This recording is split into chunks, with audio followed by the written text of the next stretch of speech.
Assalamualaikum warahmatullahi wabarakatuh. This is Ishan Pakistani and thanks for watching this video lecture.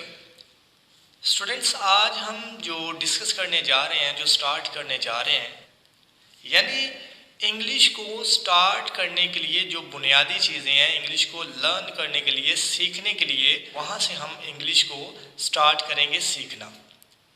तो सबसे पहले हम सीखेंगे कि इंग्लिश किन चीज़ों से मिलकर बनती है, वो कौन सी बुनियादी जड़ें हैं, वो कौन सी बुनियादी चीज़ें हैं जिनसे इंग्लिश जो है वो बनती है। इंग्लिश लैंग्वेज जो पूरी तामीर होती है वो कौन सी चीज़ें हैं।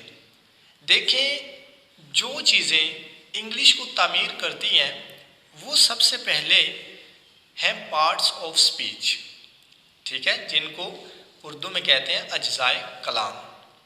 तो पार्ट्स ऑफ स्पीच के बगैर इंग्लिश लैंग्वेज बोलना मुश्किल ही नहीं बल्कि नामुमकिन है। हाँ, जिनकी ज़ुबान है वो बोल सकते हैं, हम तो उर्दू स्पीकर हैं तो हमें जो है वो इंग्लिश बोलना बग़ैर बेसिक रूल्स के बहुत मुश्किल है, ठीक है, और बल्कि हमें तो मुश्किल का सामना करना पड़ता है। तो इसको ख़त्म करने के लिए हमने ये कोर्स जो स्टार्ट किया है, इसमें हम बेसिक लेवल से, बिल्कुल ज़ीरो लेवल से हम स्टार्ट करेंगे और आपको वक्तन फ़वक्तन तमाम तर इंफॉर्मेशन जो है वो फ्राहम करेंगे। तो सबसे पहले हम देखेंगे कि पार्ट्स ऑफ स्पीच क्या है। इंग्लिश लैंग्वेज की जो बुनियादी सीढ़ियाँ हैं वो हैं parts of speech. Parts of speech से मिलकर सेंटेंसेस बनते हैं और फिर सेंटेंसेस से मिलकर आगे पैराग्राफ्स, नावल्स और स्टोरियाँ वगैरह जो है वो बनती हैं। ये हम पढ़ते हैं पार्ट्स ऑफ स्पीच क्या है और ये कैसे हमारी ज़िंदगी में अहम किरदार अदा करते हैं और इनका क्या रोल है हमारे डेली कॉन्वर्सेशन में। तो स्टूडेंट्स, हमारे पास देखें 8 पार्ट्स ऑफ स्पीच है जिनसे मिलकर पूरी इंग्लिश जो है वो बनती है।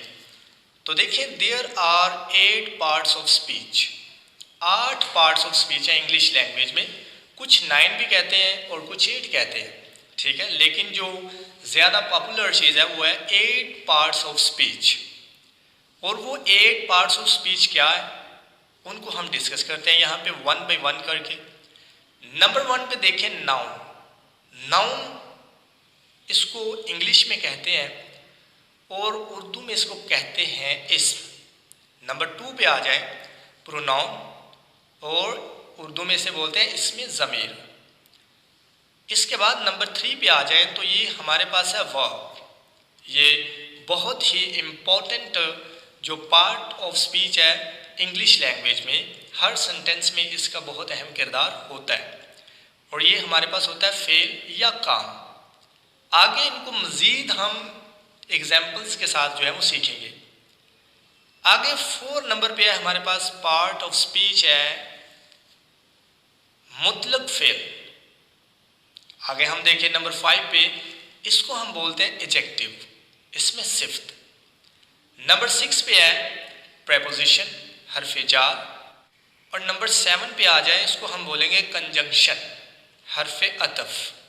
और नंबर 8 पे आ जाए, ये हमारे पास है इंटरजेक्शन, ठीक है। तो स्टूडेंट्स, इन सब को हम वन बाय वन करके डिस्कस करेंगे। इन्हीं के ऊपर पूरी इंग्लिश लैंग्वेज तामीर होती है और इनको सीखने के बाद आप अल्हम्दुलिल्लाह इंग्लिश बोलने, समझने, लिखने के काबिल हो जाएंगे। तो चले हम इनको वन बाय वन करके डिस्कस करते हैं। तो सबसे पहले स्टूडेंट, हम यहाँ पे देखेंगे नाउन क्या रोल प्ले करता है और ये नाउन चीज़ क्या है। सबसे पहले इंग्लिश में इसकी डेफिनेशन पढ़ेंगे। Noun is the name of person, place, animal और things. Noun is the name of person, place, animal और थिंग्स, यानी पर्सन, प्लेस यानी किसी शख्स, जगह, चीज़ या जानवर के नाम को हम नाउन कहते हैं। जैसे कि बॉय, तो लफ्ज़ बॉय एक नाउन है। काउ, ये एक नाउन है। ऑरेंज, ये भी एक नाउन है। आइसक्रीम, ये भी एक नाउन है, एटसेट्रा। आगे मज़ीद दुनिया में देखें, हर चीज़ का एक नाम है। जो चीज़ आपको नज़र आ रही है, जिस चीज़ को आप देख रहे हैं या नहीं देख रहे, उसका कोई ना कोई नाम ज़रूर है, ठीक है। अब देखें मिसाल के तौर पर चेयर, तो चेयर एक नाउन है, ये आपको नज़र आ रही है। अब ना नज़र आने वाली कौन सी चीज़ है? पेन। तो पेन नज़र तो नहीं आ रही लेकिन उसका नाम है। इसी तरह एयर, हवा जो है वो नज़र तो नहीं आ रही लेकिन उसका भी भाई एक नाम है। तो डेफिनेशन ये इंग्लिश में है और नीचे हम इसको उर्दू में भी देखेंगे। यहाँ पे दोनों तरह की डेफिनेशन बयान की गई है ताकि आपको इजीली समझ में आ जाए। उर्दू वाली देखें डेफिनेशन, दुनिया में जितनी भी चीज़ें मौजूद हैं उनके नामों को हम अंग्रेज़ी में नाउन कहते हैं, जैसे कि बॉय, काउ, ऑरेंज, आइसक्रीम वगैरह, ये तमाम नाउन्स हैं। तो स्टूडेंट्स उम्मीद करता हूँ कि आपको नाउन की समझ आ चुकी होगी। दुनिया में जितनी भी चीज़ें मौजूद हैं हर किसी के नाम को हम नाउन कहते हैं। वो चेयर है, वो टेबल है, वो बॉय है, वो अहमद है, वो अली है, ये तमाम तर जो वर्ड्स हैं ये नाउन कहलाते हैं। जी तो स्टूडेंट्स ये हमारे पास दूसरा पार्ट ऑफ स्पीच है। इसको हम देखेंगे कि ये क्या रोल प्ले करता है हमारे डेली कॉन्वर्सेशन में। तो सबसे पहले देखिए प्रोनाउन, इसमें ज़मीर, इसकी इंग्लिश में डेफिनेशन देखें। Pronoun is word that is used in place of noun. मतलब ये है कि प्रोनाउन एक ऐसा वर्ड है जो किसी नाउन की जगह पे इस्तेमाल किया जाता है। When we don't want to repeat a word again and again, then we use pronoun। देखिए जब हम किसी एक वर्ड को दोबारा या बार बार इस्तेमाल नहीं करना चाहते, फिर हम जो वर्ड यूज करते हैं वो वर्ड हमारा कहलाता है प्रोनाउन। उर्दू में इसकी डेफिनेशन देखिए, प्रोनाउन हमेशा नाउन की जगह इस्तेमाल किया जाता है। जब हम किसी नाम को बार बार बोलना नहीं चाहते तो हम उसकी जगह प्रोनाउन का इस्तेमाल करते हैं। तो स्टूडेंट्स आगे हम इसकी कुछ एग्जांपल्स देखते हैं। यहां पे देखिए स्टूडेंट्स, ये तमाम जो वर्ड्स हैं ये प्रोनाउन कहलाते हैं। ये देखिए pronouns I, we, he, she, they etcetera, ये तमाम जो वर्ड्स हैं ये हमारे प्रोनाउन कहलाते हैं। देखिए I make tea for my brother. अब देखिए मेरा नाम तो जिशान है, ठीक है, मैंने अपने नाम की जगह पे जो वर्ड यूज किया वो है I make tea for my brother, ठीक है, मैंने अपने नाम की जगह पे ये वर्ड यूज किया है। इसी तरह नेक्स्ट जो है we are playing in ground. अब देखिए हम मिसाल के तौर पर 10 लड़के हैं ग्राउंड में खेल रहे हैं, तो हम 10 के जो नाम है वो तो है ना भाई। देखिए किसी का नाम अहमद है, किसी का नाम अली है, किसी का नाम जाकिर है, कुछ ना कुछ तो नाम है, लेकिन हमने उन सब का नाम लेने की बजाय वहां पे एक वर्ड यूज कर दिया, वो है we are playing in ground, यानी नामों की जगह पे हमने वर्ड वी का यूज कर दिया है। इसी तरह आगे एक और एग्जाम्पल लेते हैं, यहाँ पे आपको मजीद क्लियर हो जाएगा। जैसे कि देखें Ali is a student, Ali एक स्टूडेंट है। He goes to school daily, यहाँ पे देखें मैंने उसका नाम यूज नहीं किया लेकिन उसके नाम की जगह पे एक वर्ड यूज कर दिया ही, यानी एक प्रोनाउन यूज कर दिया he goes to school daily, यानी यहाँ पे मैं बार बार उसका नाम रिपीट नहीं करना चाहता। यही आपने डेफिनेशन में पढ़ा था कि जब हम किसी का नाम बार बार नहीं रिपीट करना चाहते तब हम उसकी जगह पे उसके प्रोनाउन को यूज करते हैं। अब यहाँ पे देखिए ही इज माई फ्रेंड, यहाँ पे भी हमने अली नहीं यूज किया, उसकी जगह पे ही लगा दिया ही इज माई फ्रेंड। तो उम्मीद करता हूँ स्टूडेंट्स आपको प्रोनाउन की समझ आ चुकी है। आगे हम इसका जो तीसरा पार्ट ऑफ स्पीच है उसको देखते हैं। तो स्टूडेंट्स आगे हम जो नंबर 3 पे पार्ट ऑफ स्पीच डिस्कस करने जा रहे हैं वो है वर्ब, जिसको उर्दू में हम फेल कहते हैं या काम। तो ये बहुत ही इंपॉर्टेंट है, ये बहुत अहम किरदार अदा करता है इंग्लिश लैंग्वेज में। डेफिनेशन इसकी सबसे पहले हम देखेंगे इंग्लिश वाली। Verb is the main part of a sentence, यानी कोई सेंटेंस है तो उसमें जो मेन पार्ट होता है, जो बेसिक पार्ट होता है, जो मेजर पार्ट होता है, जो ज़्यादा पॉपुलर समझा जाता है वो है verb. Verb part of speech जो है वो बहुत ही इंपॉर्टेंट है किसी भी सेंटेंस में। It shows the time of an action, यानी ये काम के अमल को जो है वो जाहिर करता है, यानी काम को जाहिर करता है कि क्या काम किस वक्त पे हो रहा है या कौन सा काम जो है वो किया जा रहा है। दीज आर सम वर्ब्स, वो कौन से हैं? एज, जैसा कि प्ले, गो, ईट, मेक, एटसेट्रा। ये जो तमाम वर्ड्स हैं ये कहलाते हैं हमारे वर्ब। और ये कैसे और क्या रोल प्ले करते हैं आगे एग्जाम्पल्स में देखेंगे। यहाँ पे अब इसकी उर्दू में डेफिनेशन भी देखते हैं। जो काम हम करते हैं वो तमाम वर्ब्स कहलाते हैं। जैसे कि मैं आपको पढ़ा रहा हूँ तो ये पढ़ाना जो है वो वर्ब है। आप सुन रहे हैं तो ये आपका सुनना जो है ये वर्ब है, ठीक है। मसलन खाना, पीना, सोना, रोना और खेलना वगैरह। और अगर इससे मज़ीद आसान लफ्ज़ों में अगर आपको बताया जाए तो उर्दू में जिन अल्फाज के आखिर पर नून अलिफ ना आ जाए वो हमारा वर्ब कहलाता है, ठीक है। तो आगे हम इनको मज़ीद एग्जाम्पल्स की मदद से देखते हैं। तो स्टूडेंट्स ये हमारी वर्ब की कुछ एग्जाम्पल्स हैं, इनको हम देखते हैं वन बाई वन करके ताकि आपको क्लियरली पता चल जाए। नंबर 1 पे देखें, ज़िशान टीचीज अस, ज़िशान हमें पढ़ाता है। तो यहाँ पे वर्ब क्या है? पढ़ाना, ठीक है यार, पढ़ाना एक काम है। अब वर्ब का कैसे पता चलेगा कि वर्ब क्या चीज़ है? अगर इसको मज़ीद जो है वो डिफाइन किया जाए तो देखिए, हर वो काम जिसमें आपके हाथ, पाँव, बाजू, दिमाग वगैरह काम करे वो आपका जो है वो वर्ब कहलाता है। यानी हर वो काम जिसमें आपके हाथ, पाँव, जिस्म, पूरा बॉडी जो है वो मूवमेंट में हो तो वो काम होता है, वो फेल होता है, ठीक है। अब पढ़ाना देखें, टीच करना, इसमें आपके हाथ चलते हैं, ज़ुबान चलती है, दिमाग चलता है, तो ये हमारा वर्ब है, ठीक है। Zeeshan teaches us. नेक्स्ट देखें, बॉयज़ आर प्लेइंग। अब देखें लड़के खेल रहे हैं तो इसमें प्लेइंग जो है वो एक वर्ब है।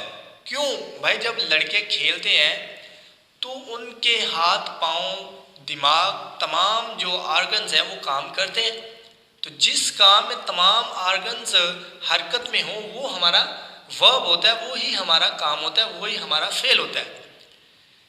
नंबर 3 पे आ जाए, he goes to school daily, वो रोज़ाना स्कूल जाता है। और इसमें वर्ब क्या है? इसमें वर्ब है गो, जाना, ठीक है। जब कोई स्टूडेंट, कोई लड़का, कोई टीचर स्कूल जाता है तो उसके देखिए पूरा जो बॉडी का स्ट्रक्चर है वो हरकत में होता है, ठीक है, काम कर रहा होता है। तो जाना एक काम है। जैसे कि हम कहते हैं कि भाई आपको बाजार जाने के अलावा कोई काम नहीं, आपको खाना खाने के अलावा कोई काम नहीं, तो इसका मतलब ये हुआ कि भाई जाना, खाना, पीना, धोना ये वर्ब है, फेल है, काम है ये। इसी तरह एग्जाम्पल नंबर 4 देखें, वी हेल्प द पुअर, हम गरीबों की मदद करते हैं। तो देखें हेल्प जो है वो मदद करना, ये भी एक काम है, ठीक है। तो ये था स्टूडेंट्स हमारा वर्ब जिसको हमने डिस्कस कर लिया है। आगे मजीद हम देखते हैं कौन सा पार्ट ऑफ स्पीच आ रहा है। तो स्टूडेंट्स हमारे पास नंबर 4 पे है एडवर्ब, फेल मुतलक। इसका क्या रोल है और ये कहाँ पे यूज़ किया जाता है देखते हैं हम एग्जाम्पल्स की मदद से, और इसकी डेफिनेशन भी देखते हैं। Adverb is used to modify verb, यानी ये वर्ब को चेंज कर देता है, वर्ब की कैफियत को, उसके काम को बदल देता है। जो पीछे हमने वर्ब डिस्कस किया उसको बदलता है, ये वाला पार्ट ऑफ स्पीच जिसे एडवर्ब कहा जाता है।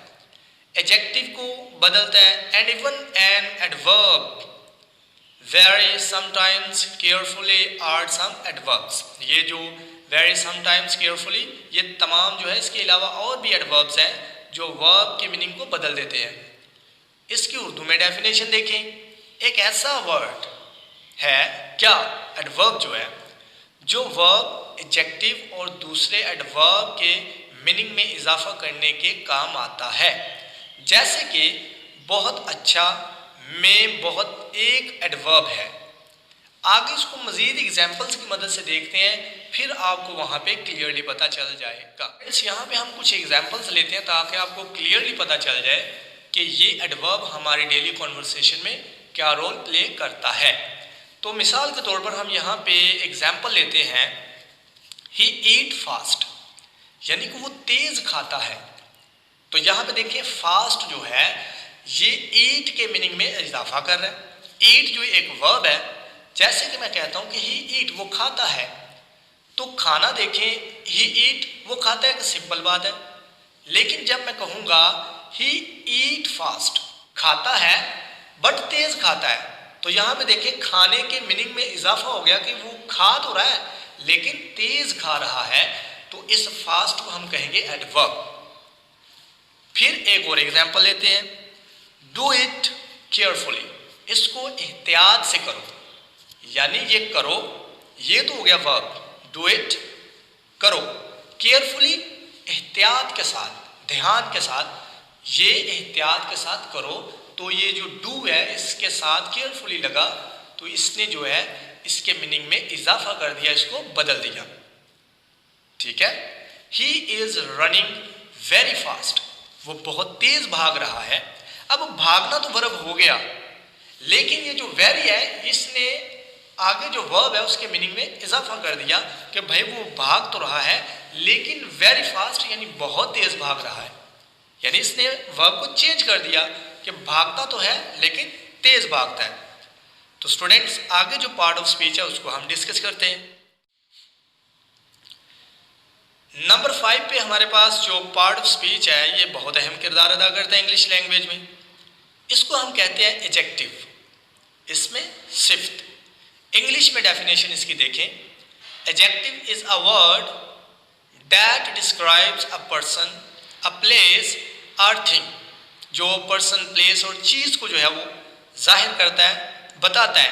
इन अदर वर्ड्स, और अगर दूसरे अल्फाज में देखा जाए, it tells us about the colour, ये हमें कलर के बारे में बताता है, एज, मैरिड और डिमेरिड, यानी खूबी खामी के बारे में बताता है, ऑफ अ थिंग, किसी चीज के बारे में, यानी एडजेक्टिव हमें किसी चीज की खूबी खामी के बारे में इंफॉर्मेशन देता है, उसके कलर के बारे में, उसकी एज के बारे में हमें बताता है।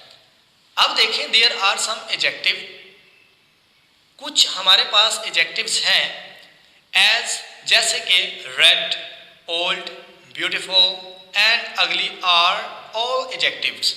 ये तमाम जो वर्ड्स हैं, रेड, ओल्ड, ब्यूटीफुल एंड अगली, ये तमाम हमारे पास हैं एडजेक्टिव्स। उर्दू में देखते हैं इसकी डेफिनेशन, किसी शख्स, जगह या चीज की सिफ्त, यानी उसकी खूबी या खामी को जाहिर करता है। अब देखिए गुड, तो ये एक अच्छी खूबी है, तो ये गुड जो वर्ड है ये एडजेक्टिव है। बैड, ये बुरी खूबी है, ये बैड हमारा एडजेक्टिव है, इसमें सिफ्त है। ओल्ड, तो ये हमारा एडजेक्टिव है। न्यू, नया, ये भी एक एडजेक्टिव है। स्मॉल, छोटा होना किसी का, ये भी उसकी सिफ्त है। एंड बिग, किसी का बड़ा होना, ये भी उसकी सिफ्त है, ये एडजेक्टिव है। ये तमाम एडजेक्टिव्स हैं। ये देखिए, good, bad, old, new, small and big, ये तमाम जो वर्ड्स हैं ये हमारे एडजेक्टिव्स कहलाते हैं, और मजीद आगे भी एडजेक्टिव्स हैं। कुछ एग्जांपल्स लेते हैं इसके बारे में। एडजेक्टिव्स की देखें, कुछ एग्जांपल्स है यहाँ पे। Ali is a good boy, देखें एडजेक्टिव जो है, ये जो वर्ड गुड है ये एडजेक्टिव है, इसने हमें नाउन के बारे में बताया कि वो किस टाइप का लड़का है या किस किस्म का वो पर्सन है। ठीक है, गुड, तो इसने बताया कि एडजेक्टिव जो गुड है, इसने बताया कि वो शख्स जो है, यानी अली जो है वो एक अच्छा लड़का है, इसने अली की खूबी के बारे में बताया। अब देखिए नंबर 2 पे है, he is a tall boy, यहाँ पे भी टॉल वर्ड जो है ये एडजेक्टिव है, ये हमें बता रहा है कि भाई वो एक लंबा लड़का है, उसकी खासियत के बारे में बता रहा है, उसकी खूबी के बारे में बता रहा है। एग्जाम्पल नंबर 3 देखें, हिज कलर इज ब्लैक, किसी पर्सन के कलर के बारे में बताया जा रहा है इस सेंटेंस के अंदर कि वो ब्लैक है, भाई उसकी खूबी के बारे में बताया जा रहा है कि भाई वो ब्लैक कलर का है। आगे नंबर 4 पे देखें, our school is very big, हमारा स्कूल बहुत बड़ा है। तो यहाँ पे जो बिग वर्ड है ना, इसने बताया कि भाई जो हमारे स्कूल की खूबी है, वो हमारे स्कूल की खूबी ये है कि वो बहुत बड़ा है। देखिए good, tall, black and big, ये तमाम वर्ड्स जो हैं ये एडजेक्टिव्स हैं, जो हमें आगे इनके बाद जो नाउन आ रहे हैं उनके बारे में ये हमें बता रहे हैं। देखें बॉय के बारे में गुड ने बताया, बॉय के बारे में टॉल ने बताया, ब्लैक ने हमें किसी पर्सन के बारे में बताया, और बिग ने हमें स्कूल के बारे में इंफॉर्मेशन दी। तो स्टूडेंट्स आगे हम देखते हैं कौन सा पार्ट ऑफ स्पीच आ रहा है। तो स्टूडेंट्स आगे हमारे पास जो पार्ट ऑफ स्पीच प्रेपोजिशन है ये भी इंतहाई इंपॉर्टेंट है। ये क्या रोल प्ले करता है हमारी डेली कॉन्वर्सेशन में और कैसे हम इसको यूज करेंगे, इसको भी जरा समझते हैं। तो सबसे पहले इसकी इंग्लिश की डेफिनेशन देखें। A preposition let us know about the position of a thing, यानी प्रेपोजिशन हमें जो है वो जानकारी देता है, इंफॉर्मेशन देता है किसी चीज की पोजीशन के बारे में। पोजीशन का मतलब होता है जगह, मुकाम, मर्तबा, रुतबा, उसके बारे में हमें बताता है।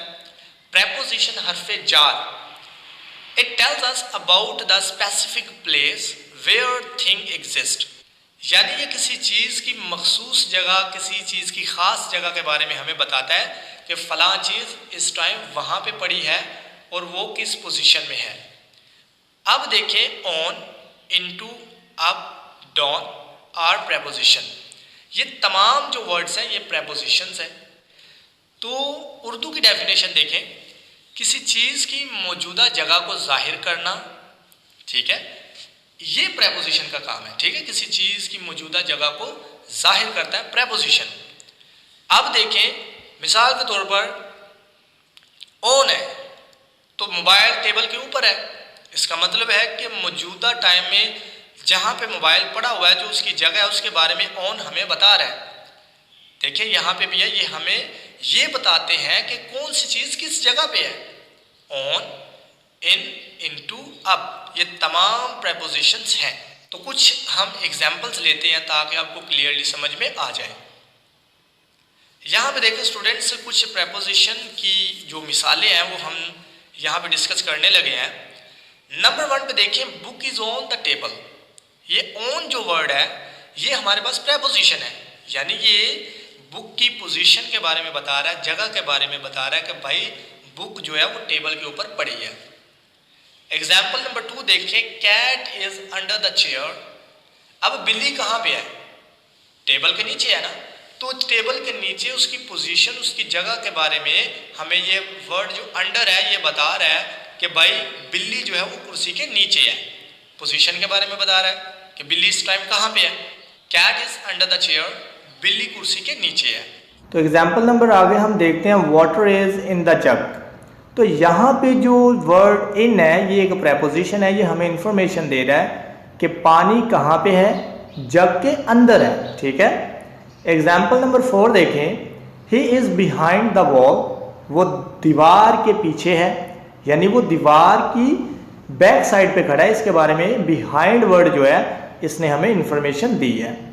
तो आगे स्टूडेंट्स हम देखते हैं कौन सा पार्ट ऑफ स्पीच आ रहा है।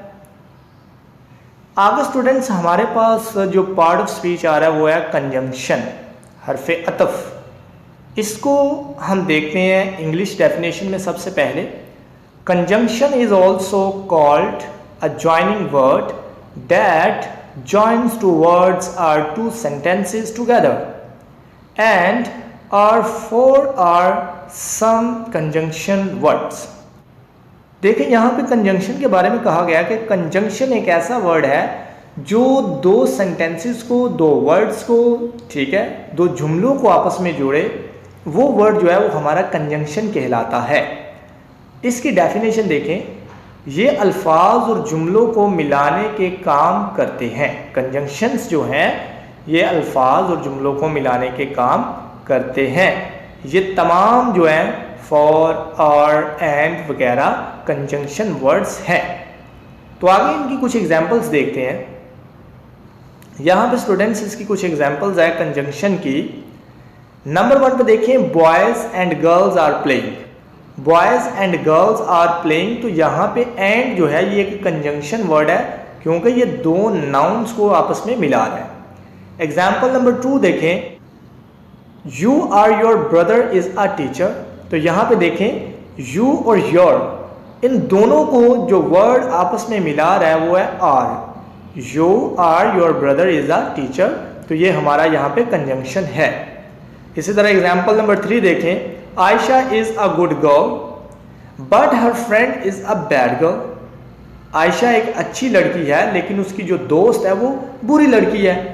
तो इन दोनों सेंटेंसेस को जिस वर्ड ने मिलाया है वो है बट। तो बट हमारा कंजंक्शन है क्योंकि इसने दो सेंटेंसेस को मिलाने का काम किया, तो ये हमारा कंजंक्शन है। एग्जाम्पल नंबर 4 देखें, teacher and student are smiling.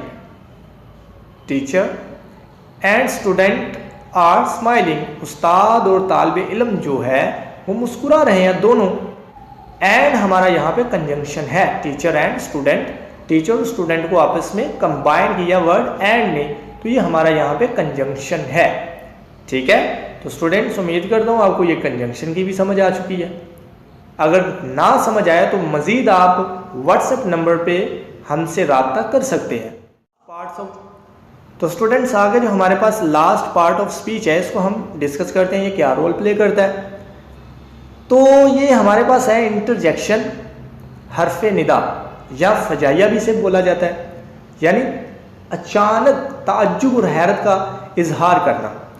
तो डेफिनेशन इसकी देखें, डिक्शनरी के मुताबिक इंटरजेक्शन के उर्दू मानी है मुदाखलत, जज्बाती तौर पर बोल उठना, किसी जज्बे का इजहार करना। अब लफ्ज़ यहाँ पे लिखा हुआ है सेंटेंस नंबर 1 में हुर्रा, इसका मतलब होता है खुशी का इजहार करना, हुर्रा। जैसे हम आम जो है वो मैच में देखें अक्सर लड़के जो है वो नारे लगाते हैं कि हाँ हुर्रा हमने मैच जीत लिया।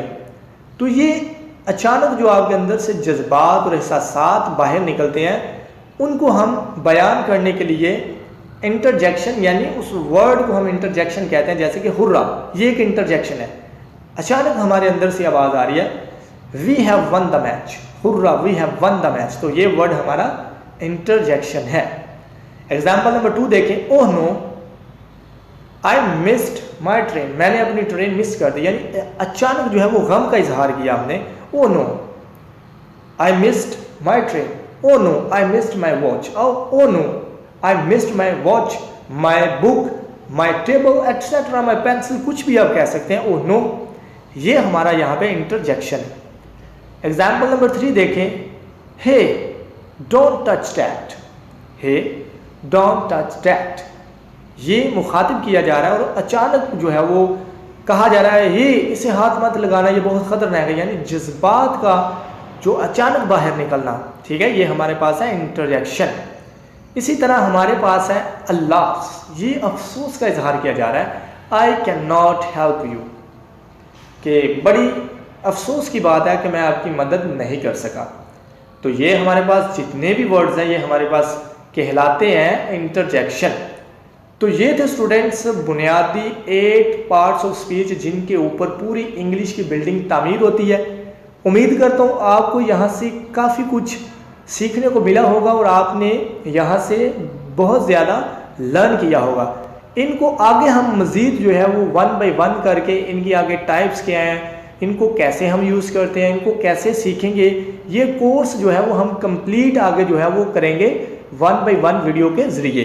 तो स्टूडेंट्स अगर ये लेक्चर देखने के बाद भी आपको कोई कन्फ्यूजन हो या कोई परेशानी हो या आपको कोई चीज़ समझ में ना आ रही हो तो आप नीचे दिए गए व्हाट्सएप नंबर पे मैसेज करके क्लास ले सकते हैं और वो बिल्कुल फ्री है, उसके कोई भी आपसे चार्जेस नहीं किए जाएंगे। किसी टाइम किसी भी वक्त आप जो है वो कांटेक्ट कर सकते हैं, वहाँ पे आपको मज़ीद डिटेल के साथ बता दिया जाएगा। तो मिलते हैं नेक्स्ट वीडियो में जहाँ पे हम डिस्कस करेंगे कि नाउन की कितनी किस्में हैं और नाउन को कैसे हम यूज़ करेंगे अपनी रूटीन लाइफ में। तो मिलते हैं नेक्स्ट वीडियो में, तब तक अपना बहुत सारा ख्याल रखिएगा। अल्लाह हाफिज़।